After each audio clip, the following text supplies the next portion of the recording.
Welcome to Takeoff, Points and Miles podcast by 10X Travel. I'm your host, Bryce. Today, I am joined by Matt and Travis. How are we doing today, gentlemen? Doing good. We just little sneak peek into when we record these versus when they air. We just got back from our last reader meetups of the year in New York and Philly this past weekend, and got to meet with literally hundreds of you, and it was super awesome and motivating and refreshing and recharging to hear about all the fun and cool stuff that people do with the small part that we have to play in that. So yeah, feeling pretty good. And if you hear a little bit of frogginess in our voices today, at least from my perspective, not a seasonal cold coming on here. That's just us having talked pretty much nonstop all weekend in the best way possible. Yeah, it was great. The meetups are always great to get to meet people, meet those of you out there listening. And I don't know that I'm going to do my best to not sound like seasonal cold, but I filled up my water bottle. So we'll see how much water I end up drinking on this episode. If you want to drink along, then watch on YouTube and take a sip of water every time I do. If you're trying to hit those hydration goals, this is the episode for you. I love it. Or any other types of goals of ingesting liquid along with some sort of rules-based criteria. I think this was an early thing in the podcast where people are telling us about drinking games. But either way, we're glad you could join us today and follow along. For those of you who are watching as well on YouTube, hello, we're waving at the camera here. And for those who are just on audio, enjoy the froggy voices. Before we kick off today, I do want to remind you that if you're still new to Points and Miles or feel like you could just use a refresher, we recommend going back and listening to episodes 1 through 6 of this podcast, where we cover the fundamentals of Points and Miles, really kind of like an audio version of the course in a way, kind of get you caught up on the basics. And for any other lingering questions, be sure to join our Facebook group. It is the largest Points and Miles Facebook group on the planet. It's currently over 350,000 members and just incredibly active, especially this time of year as folks are going through the Southwest Companion Pass process. And that's what's going to be the subject of today's episode. We're jumping into another Thunderdome type approach where we're going to be competing, the three of us, to see who has the best trip at the end. And the theme is all about Southwest Companion Pass. We're going head to head to give you some inspiration on how to use that Companion Pass. And of course, if you missed the episode with the details of how to earn that Southwest Companion Pass so that you have it for nearly 2 full years, go back and check out episode 35 for some of the basics of how to do that. But assuming you're there and you're on the track to use it or to earn it, we're going to tell you how to use it and get the most out of it. Now, each of us has picked a destination that we would use the Companion Pass on, and we've coupled it as well with the hotel that is bookable on points to help you create an entire trip. We're going to be competing to see who comes up with the best one. But really, and here I'm putting on my corny hat, all of us are winners because we're going to have some wonderful ideas on how to use these points and miles to do some amazing trips. I mean, the great thing, if I can just jump in, like the great thing about the Companion Pass and why we're all winners, except for Matt. No, I'm kidding. You vote for me and Bryce. Pandering to the audience. And somehow I got on Travis's team here. I mean, I'm good with that, but thank you. The great thing about the Companion Pass is, yes, we want to hear which trip you think is the most desirable.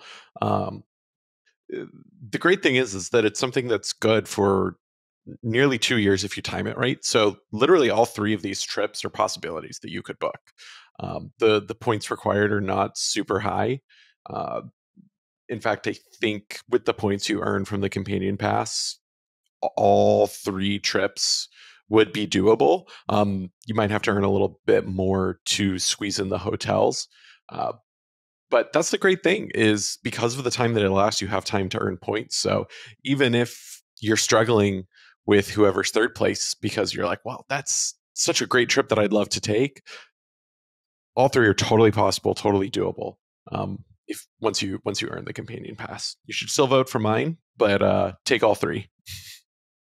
3 trips are all doable, but only one can win. We need your help choosing that winner. So when you're done listening, be sure to leave a comment on YouTube if you're watching, or in the comments of whatever platform you are consuming this content on.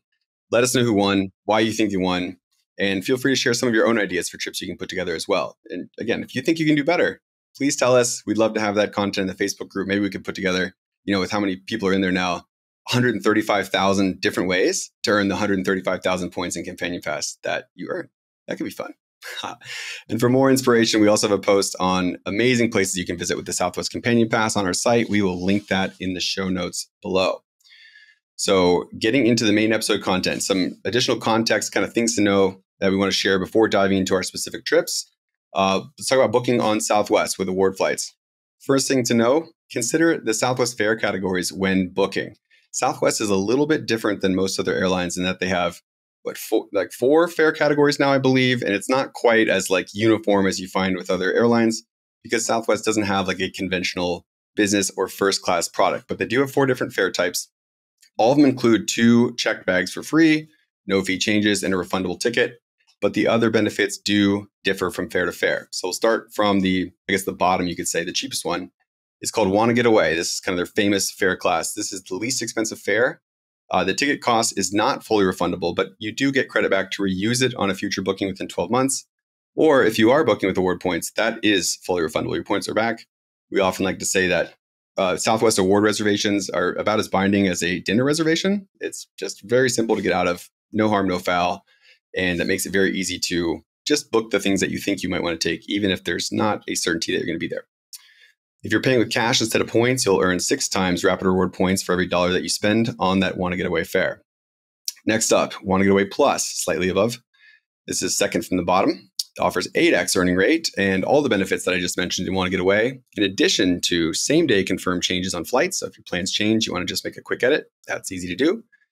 Access to same-day standby list, and the ability to transfer flight credits to a different passenger. This is something we see pretty frequently. Folks will reach out, email, contact form, whatever. They have these Southwest credits in their name. They want to use them for a flight with someone else. Unfortunately, in many cases, you can't do that. But with Want to Get Away Plus, that does open up that option. Next up is Anytime. This is second from the top. This is free same-day changes and standby plus 10 times points on your base fare. And at the top, Business Select. Gets you all the perks as Anytime, but you get 12 times Rapid Reward points on your base fare and priority boarding and security access. So really, there's not a huge range of differences in the benefits and perks of these 4 fare classes, particularly if you're booking an award flight. But do choose the one that you like the best, knowing that it's all going to be Southwest. The plane is going to have all the same seats. There's just a little bit of difference in terms of earning rate and the we'll call it kind of the fringe benefits, I guess, that you get with booking. Yeah, and one thing to keep in mind there is, if you're using Companion Pass, you can use it with points or paid fare. So if you're using points, most people end up just booking the Want to Get Away fare because you're not earning points on it anyways.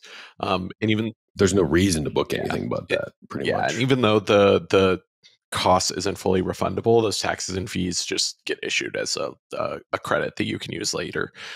So Want to Get Away is what people usually book when they're doing the Companion Pass.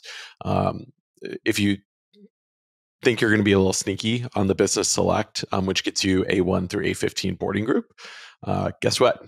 That enhanced boarding does not apply to your companion. So just keep that in mind whenever you're booking, that your companion will be later than you are.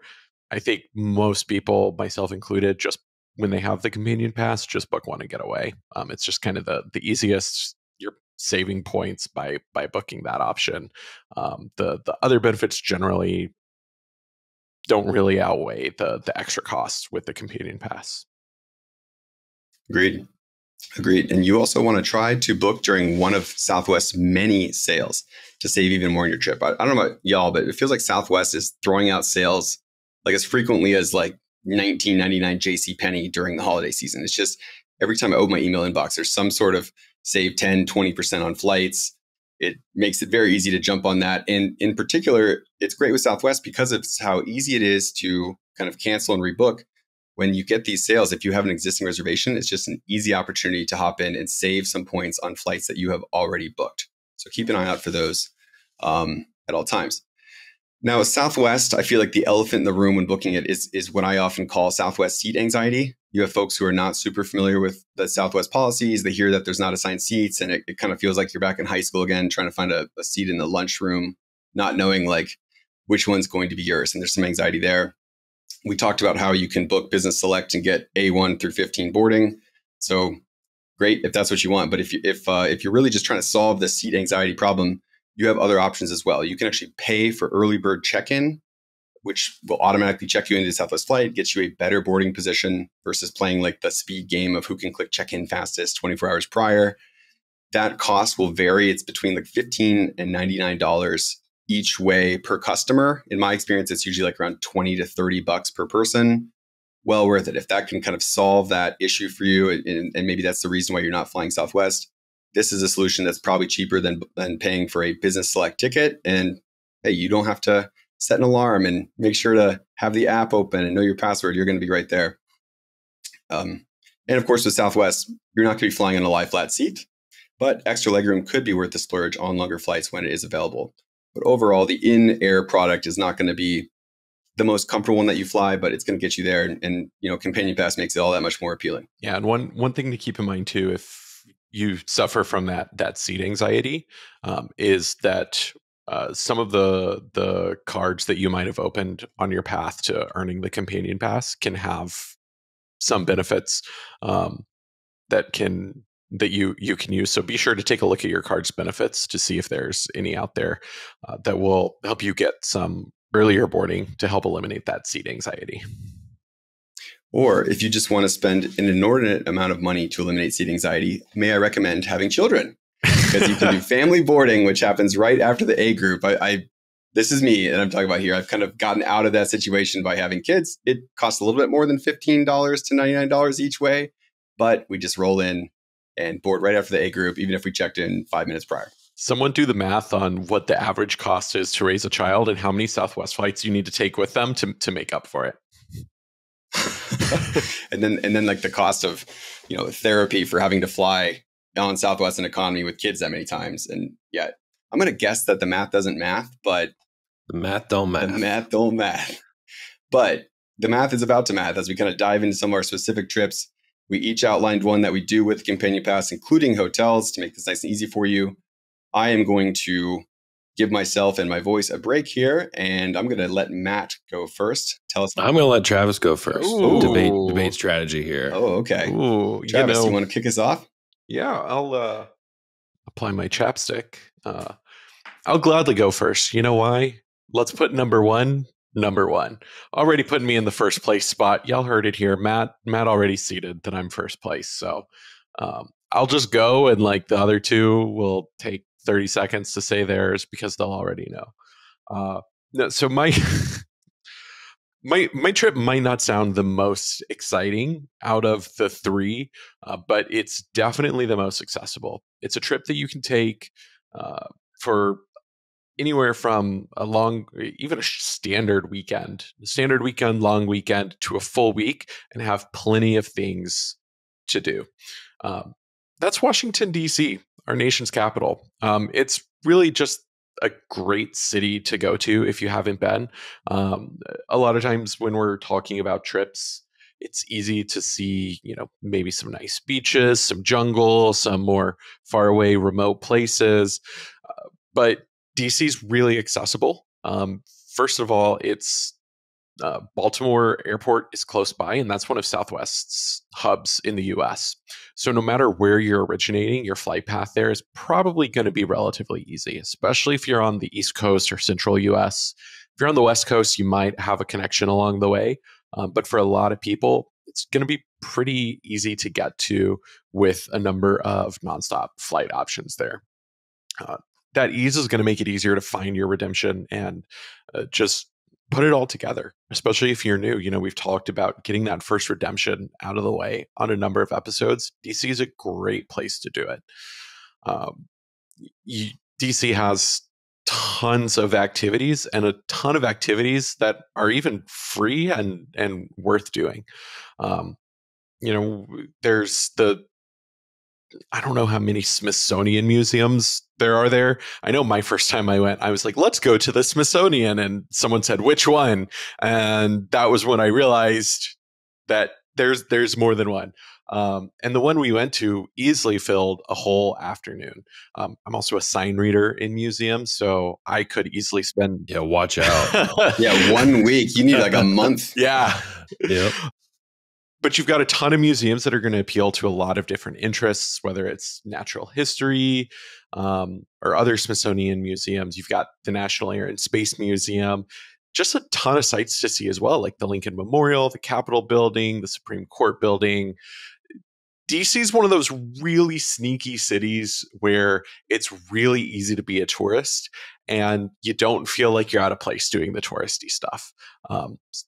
And just the sheer amount of things to do, like I said, means you could go and spend 2 days and feel like you had a great trip. But if you wanted to stay longer, you could do that too and still have plenty to do. And I don't know that we talk about it much. I'm also quite a foodie, and the DC food scene is pretty good. I mean, the great thing about having a city like DC is the multicultural impact there means you're going to get a huge diversity in your culinary choices as well. So whether you're looking for touristy sightseeing stuff, engaging in the US's history. I know that not everyone out there listening is maybe like born here in the US, but in the US's capital, you're going to have plenty to do that's going to appeal to a lot of people.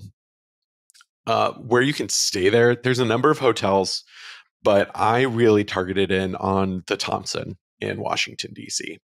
Thompson is one of Hyatt's brands. So a lot of people you'll see in the Facebook group talking about just the value that they can get from Hyatt. There's a lot of love for Hyatt. And I think that the Thompson is in DC is a really good example of being able to get that value. The brand is definitely a step up. It's not quite luxury like you're going to get at the Park Hyatt, which is an option in DC.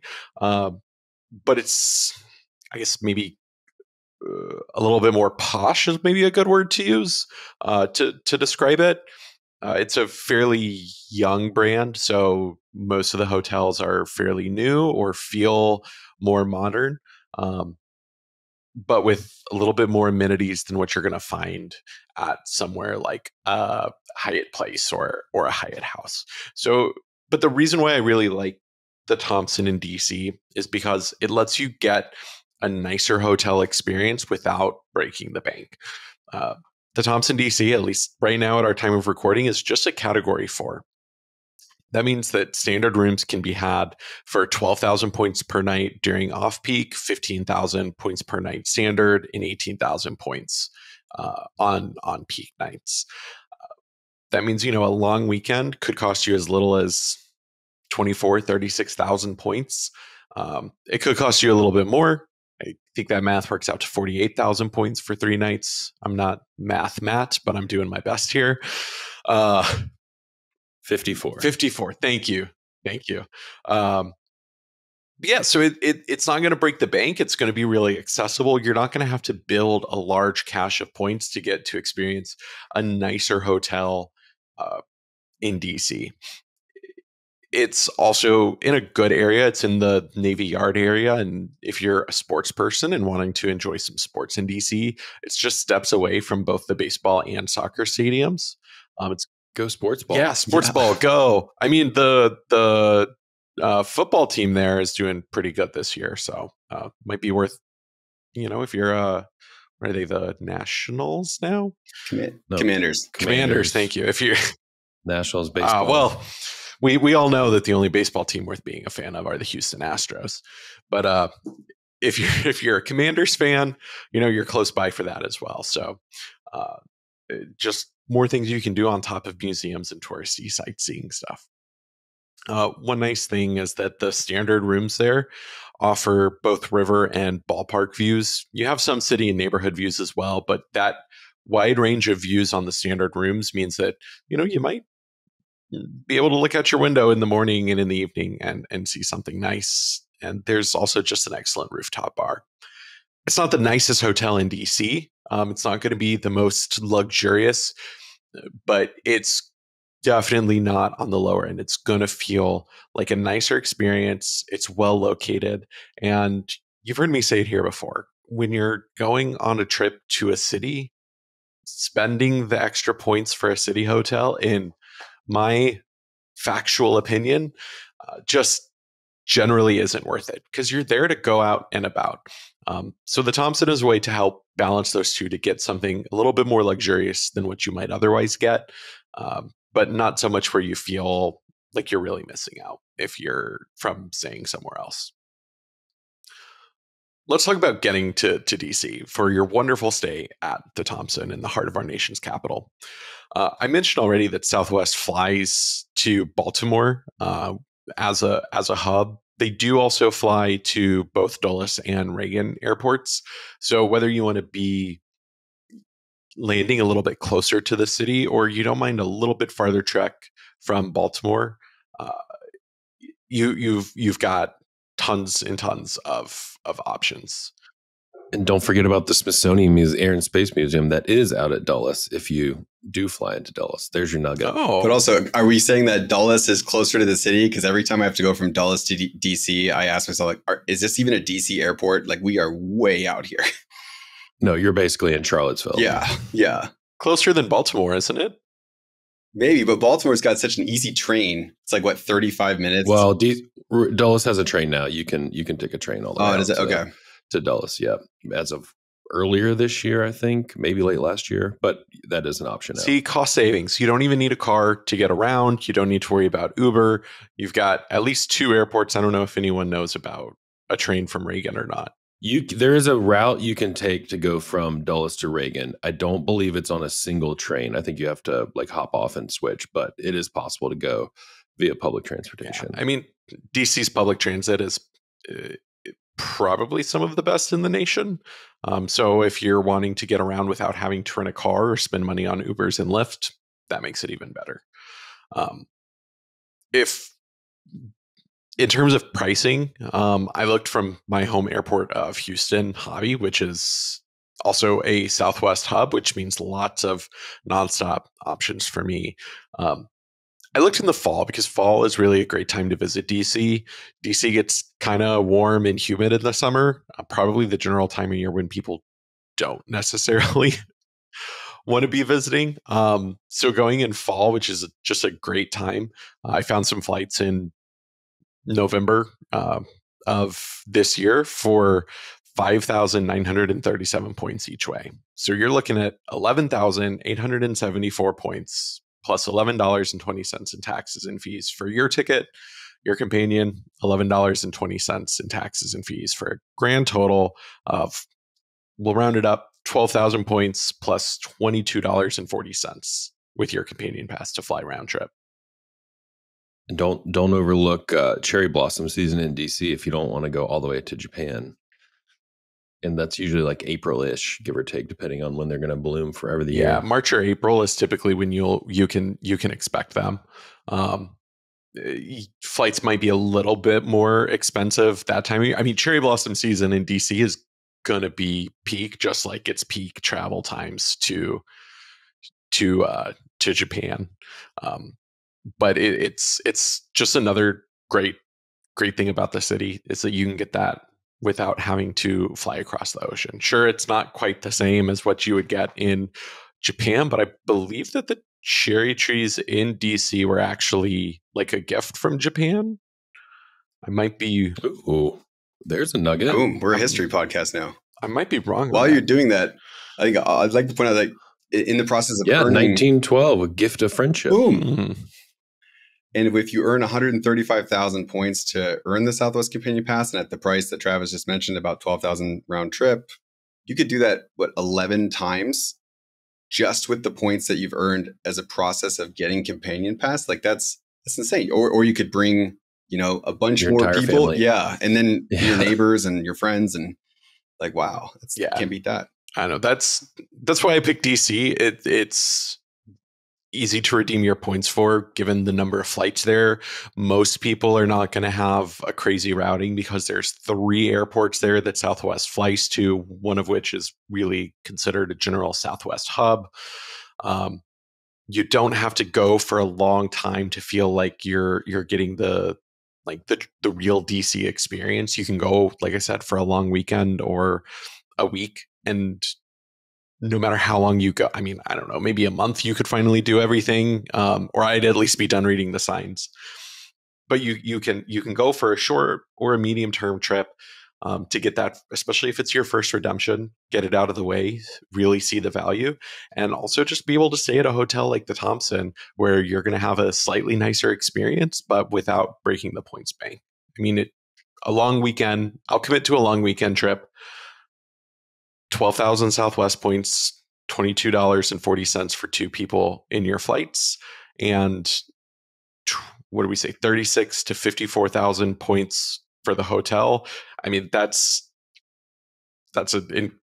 I'm biased, right? Because this is mine that I'm presenting, but that's a really, really easy redemption in a city where if you don't have a good time in DC with how much there is to do there, you're just not I don't even feel like you're not looking hard enough. You just must not be looking at all, because like it's hard not to stumble upon something to do there.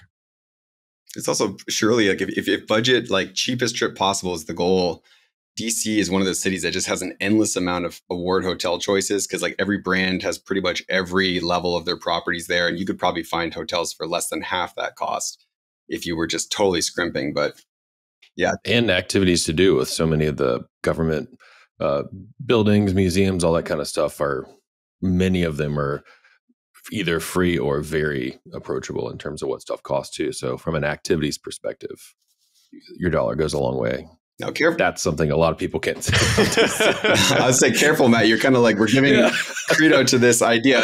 Quick, think of something bad about this. Let's see. Yeah. I don't know. The weather would be beautiful. Traffic. Traffic delays because of like political people moving around the city. Oh, yeah. Yeah. Yes, maybe don't go, like you mentioned November, like let's fly there for the election week. Like that'll be a nice time to get reservations on demand and Ubers, and yeah, maybe don't do that. But otherwise, I mean, you have to look multiple ways when you're crossing a street, because a limousine might be coming at 70 miles an hour, toting some dignitary around that you don't want to be hit by. There we go. That's our negative about DC right there. You might get hit by a limo. Yeah. And then you run into like the legal issues where like there's no liability or criminality for some dignitaries. So like you don't even have recourse getting run over by a limo. You just tough. Like they've got bureaucratic immunity. That's what I was looking for. Yep. Exactly. Diplomatic immunity. Diplomatic immunity. Yep.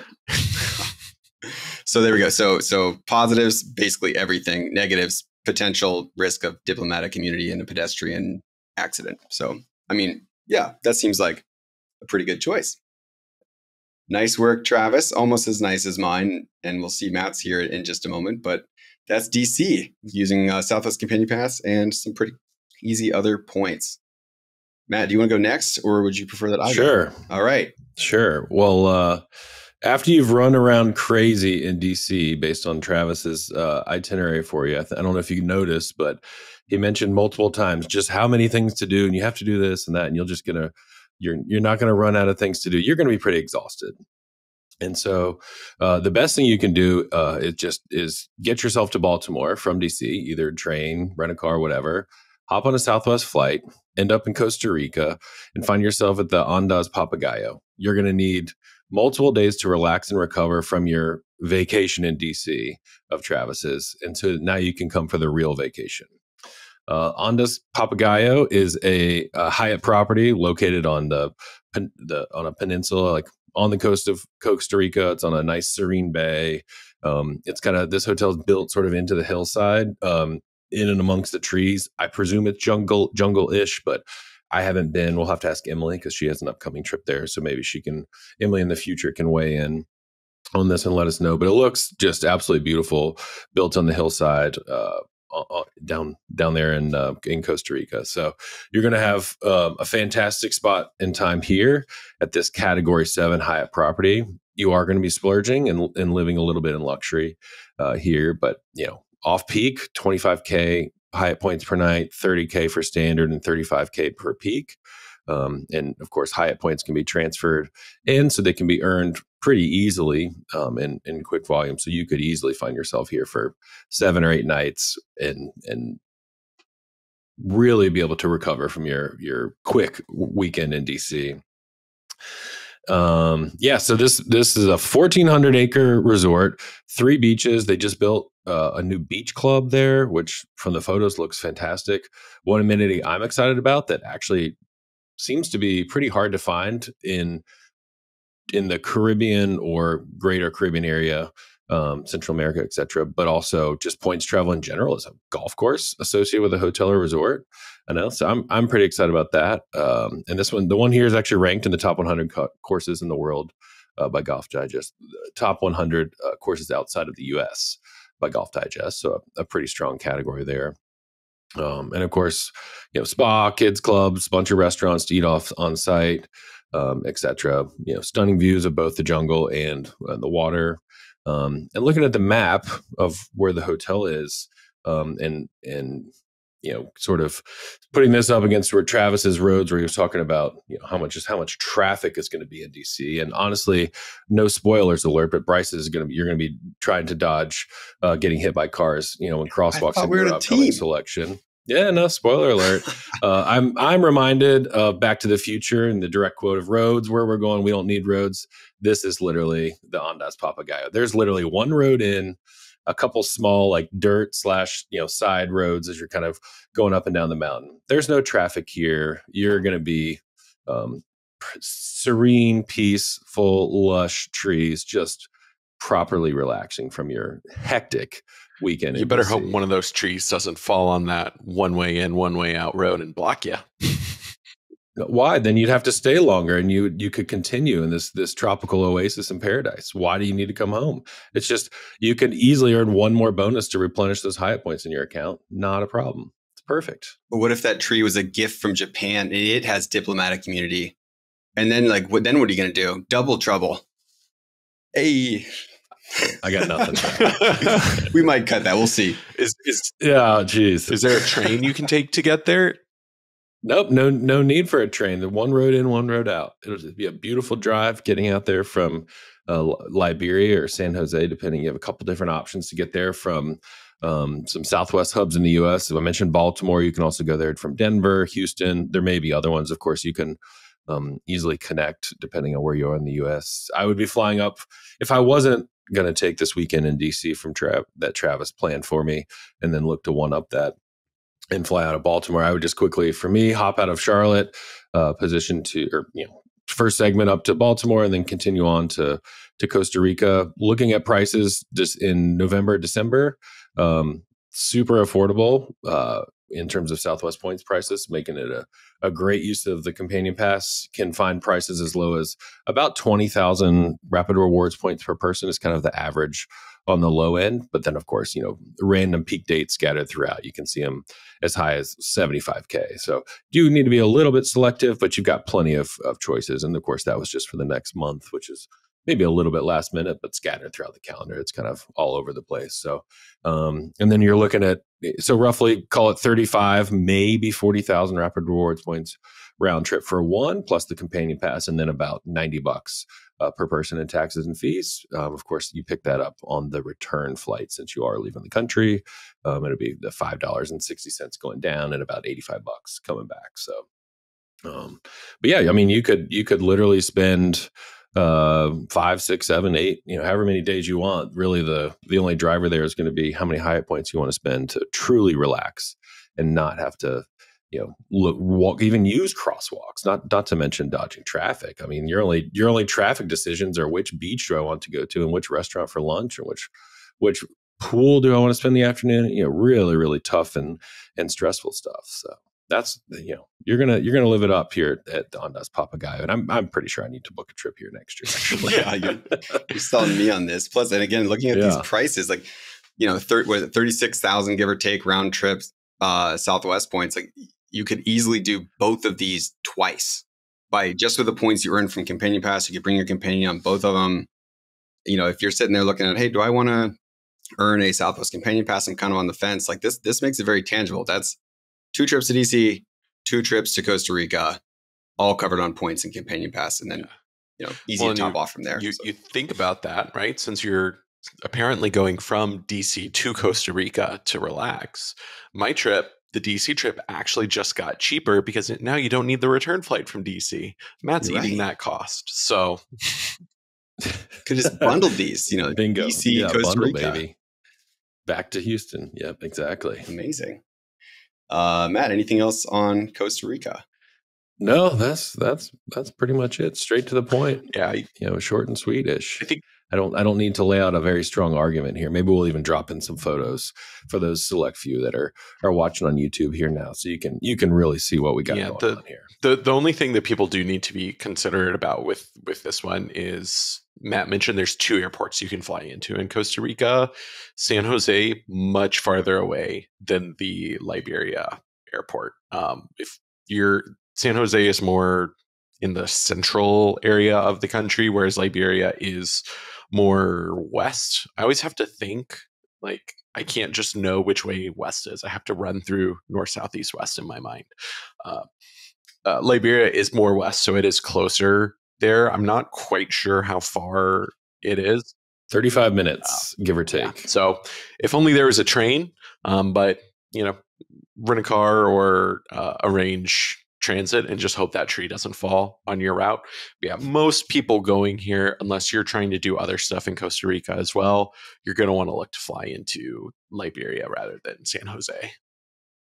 Yeah, San Jose is like a 4+ hour drive. Yeah. So you would be, worst case, you would be taking a separate flight from San Jose to Liberia. You're going to need that spot after a 4-hour drive.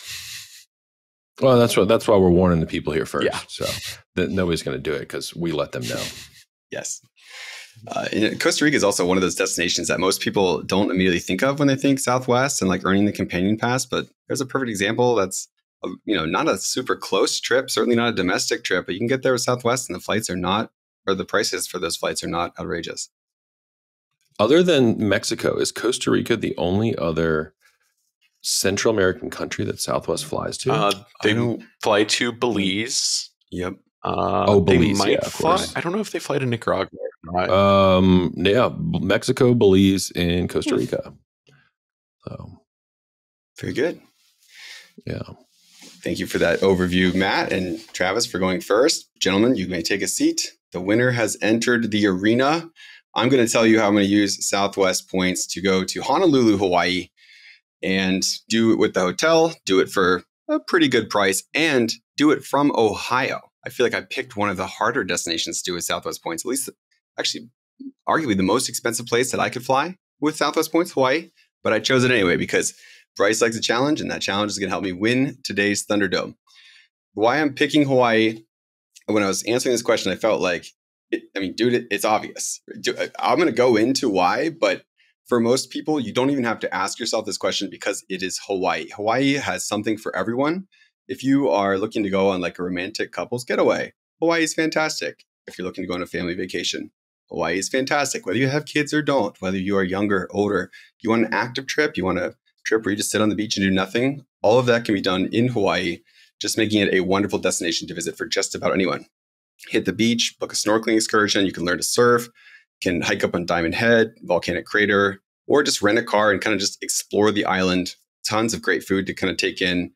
You do get, especially in Honolulu, like the wonderful options of being like in a city that has kind of all the amenities of a city and like high-end dining and all that, and the ability to kind of drive out into the less populated parts of the island and get more of a local feel and kind of just explore a little bit.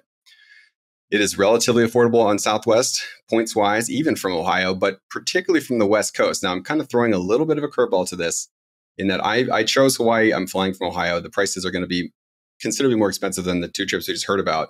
But if you're listening to this and you're on the West Coast, you live somewhere in California, particularly close to any of the airports that Southwest serves to Hawaii, there's flights for as little as like 7,000 points each way to Hawaii. That is just incredible. You can just, again, go there like 15 times just with the points from Kim. Travis, do you want to do the mic drop, or do you want me to do the mic drop, or should we let him keep going? Well, you I'm scared.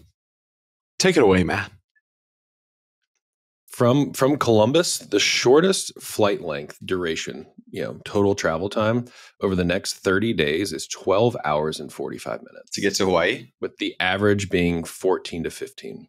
Yeah, I mean that's it. That's it's not. I feel like that's my job on your routes on Southwest for sure. Yeah, and that is a concern. There, I did find some one-stop options that I'm going to talk about here, but yeah, with Southwest and living in Columbus, Ohio, I'm not used to like the beautiful itineraries that leave mid-morning and have like maybe maybe no layovers. I don't even know what that's like, but one quick layover to convenient airport onto your destination. I'm well past that point. So pick that mic back up, and I'm going to continue with my case. Thank you. So let's go to the hotel. The place I selected was the Hyatt Place Waikiki. This is a Category 4 property where standard rooms can be had for as little as 12,000 Hyatt points during off-peak, 15,000 points per night for standard, and 18,000 points for peak. Now, again, Hyatt points, relatively easy to come by because you can top off with some transferable currencies. But I picked this place because that's a very good price in a very good location. And the Hyatt Place Waikiki did just recently renovate all of the rooms, and that was completed last June. So with Hawaii, one of the common hotel concerns you get into is that a lot of these properties have like varying states of renovation, and some of them are, it's been a while. You'll go in. I always like to set my criteria as, do I have to move furniture to plug in my phone by the bed? And if yes, you need to renovate this place. And you run into that sometimes in Hawaii, but you're not going to run into that here at the Hyatt Place Waikiki. Last June, everything was just renovated. It looks great. The big 55-inch TVs, the bathrooms look nice. Like, this is a very comfortable room that just about anyone's going to be comfortable in. It's not quite to the Thompson level, but you are not going to show up and be disappointed. They do have a free real breakfast, which is clutch for families who don't want to spend like $60 on a hotel buffet for your kids to get like a single piece of bacon that they eat half of. It's not beachfront, but it is only 2 blocks or like a 3-minute walk from the iconic Waikiki Beach. It's three crosswalks. Yeah, okay, you're Watch right. out for limos. The odds of, watch for limos. And you can get both ocean or mountain view rooms. Everything's going to have an amazing view. This is a wonderful property. I've actually been there myself. It's been a number of years now, well before the renovation, of course, but I remember enjoying it even when I was there 7 or 8 years ago now.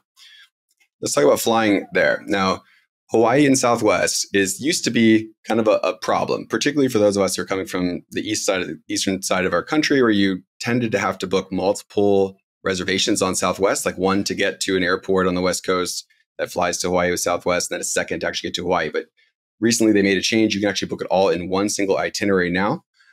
Southwest does fly several routes from the mainland to popular Hawaiian hotspots. They fly to Honolulu, Kalahui, Kona, Lahui, and that is it. And they offer inter-island flights as well. So even if you're flying another airline to Hawaii at some point, Southwest does end up kind of playing that role very well. Now, because I'm flying to Honolulu, I'm coming from Columbus. I just ran this search like 10 minutes ago to confirm the price. There are options almost every single day in which you have one stop in Phoenix. Now, you do have to depart at like 6:30 in the morning. You are in Phoenix for a few hours, but it is just one stop. And flights are just under 50,000 Southwest points per person round trip. That is not too bad for how far you are going. For those of us from the eastern side of this country, Hawaii is farther than Europe in a lot of cases, and that to be able to do that in one stop from Columbus on one single itinerary is fantastic. But again, a quick note that it's 50,000 from Ohio. But if you're listening to this, you live in Vegas, you live in California, Seattle, Oregon, you're going to find flights for low teens, thousands of points, which is a fantastic deal. There is only $11.20 in taxes and fees. This is a domestic flight after all. And the prices, I was looking at January dates because I'm trying to escape the cold here and get out and start 2025 on a high note. But depending on when you go, you can find even cheaper flights to Hawaii. Just try to avoid the spring breaks, the holiday times, because they can get pretty outrageous price-wise. So total cost, just under 50,000 Southwest points per person. Can take your companion with the $135K that you earn from that process of Companion Pass. Take someone else with you if you'd like. But that is how you can use Southwest points to go from Ohio to Hawaii. Tag on your Companion Pass. It is a wonderful use of points and a fantastic trip, and easily the winner in today's vote. When you're in the comments, Bryce is spelled with a Y. Feel free to comment from every one of your accounts that you have. Just stack them in there. Let us know when it autocorrects to Bruce. Yeah, those don't count for you. If it autocorrects to Bruce, those don't count. That is like the hanging chads of YouTube comment votes. We'll have to get in there and see who they actually meant. Yeah. So there's your 3 trips. Anyone have any comments, digs, attacks on any of our trips except for mine? I mean, I'm just going to point out that only one of us has 3 airports you can fly to. It makes sense to go for a short trip or a long trip. You don't have to sacrifice some luxury. You still get a really nice hotel with plenty of activities to do. And you can do it like almost every other month for the length of your Companion Pass. I'd just like to point out that for only one property will you not have blacktop, roads as the view out your window, and that's obviously the Ondas Papagayo, where you'll have beautiful trees and water, and the others not so serene. Beautiful trees and water definitely plays into my choice as well. A little bit of blacktop around them, but that is okay. Or other buildings obstructing the view. Maybe some other buildings. Yes, beach. Waikiki does feel a bit like Vegas was put on an island. Yeah, but yeah. I mean, I'll go back to my opening argument. I mean, why Hawaii? It's Hawaii. To be fair, when given this topic, my first thought was, oh yeah, I should just do Hawaii. And I challenged myself to pick somewhere else. And I'm glad I did, because I discovered such a better trip that you can do. If you're a West, did you catch that, Bryce? Did you? If you're a West Coaster, look for our West Coast listeners, Hawaii is closer than DC. But for those of you in the Midwest, the East Coast, the South, DC is going to be much more accessible. It's going to be much easier to find that value. Given there's a number of free activities instead of in Hawaii where everything's going to cost you $80, except for your breakfast. Except for your breakfast, I will give it to Bryce that I doubt the Thompson in DC has complimentary breakfast. Last I checked, they didn't have a golf course either, but perhaps that changed. I bet there's a top. I'm just throwing it out there. I haven't gotten any negatives about my selection. The tree falling on the path.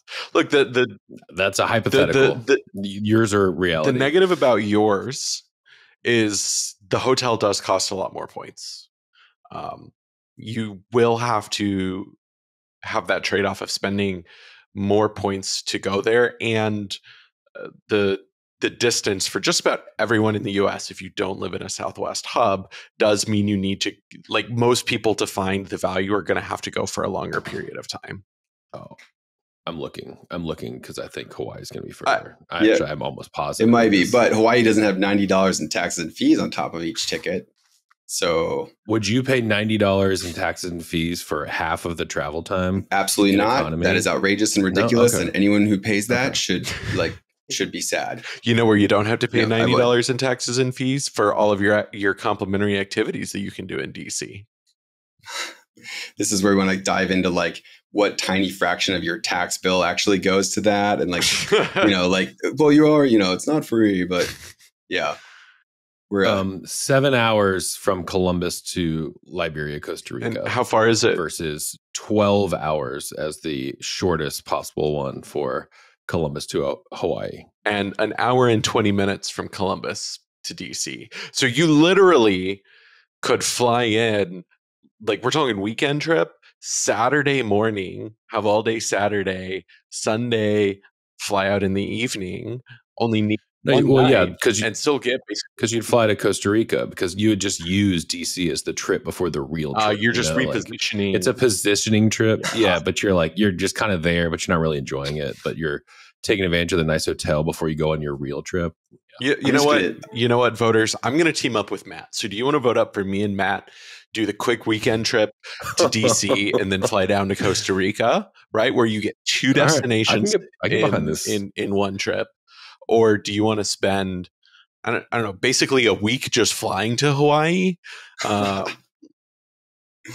was just about to say I was going to revise my trip to be just fly to Baltimore, have do a museum with Travis, and then ask Matt to make me his companion and take me to Costa Rica. And there we go. Travis, I feel like we're in a real life episode of The Office, specifically the Alliance episode, one of the great ones. I'm with you on this. There we go. So Matt and Travis or Scranton. Or Bryce's trip, we were just there a few days ago on our way between meetups, and we stopped, took the picture. It was fun. In Scranton, the Electric City. We didn't see the Scranton Strangler though. We made it out. Unless one of us is the Scranton Strangler. Dun dun dun. Well, I think it's about time that we wrap this episode up. What do y'all think? Are you implying that we've gone off the rails? I mean, we started right away talking about the history of gifts between nations that are trees and only one of our destinations. This is a well-rounded podcast. Only one of our destinations can you see gifted cherry trees as a gift of peace and harmony that happened before World War II, like 20 years before. Yeah. Yeah. Yeesh. Awkward. So now we're definitely going to wrap it up. Hey, we have tons of resources to help you master the world of points, miles, and abstract history related to destinations that you can travel to with points and miles. If you'd rather have someone else book your trips, I would encourage you to become a 10X Travel Plus member. That will get you 1 free award booking with our experts each year, as well as 2 one-on-one consults with our team where you can kind of tailor your strategy. You know, maybe if you have a Southwest Companion Pass, you want us to walk through some options, places you can go, you can do that too. Be sure to manage your points and miles in our free tool, My10X, and use the My Next Card feature. It takes all the guesswork out of finding the next best credit card for your wallet. And right now in particular, use Southwest Companion Pass mode to help you navigate that somewhat complicated process of earning a Companion Pass and ensuring that the timing is ideal. Check out our Facebook group, where over 350,000 insiders come together to share their points and miles knowledge, and soon we'll be debating other locations to fly with the Companion Pass. And finally, be sure to enroll or brush up on our free course. It teaches you how to travel the world for next to nothing. You'll find that linked in the show notes or at 10xtravel.com/course. For Travis, for Matt, and all of us at 10X Travel, this has been Takeoff, a Points and Miles podcast. I'm Bryce, your host, and I look forward to talking to you next time after you vote for me. Thanks. Enjoy your trip to Costa Rica. And have a great day, everyone. Bye now.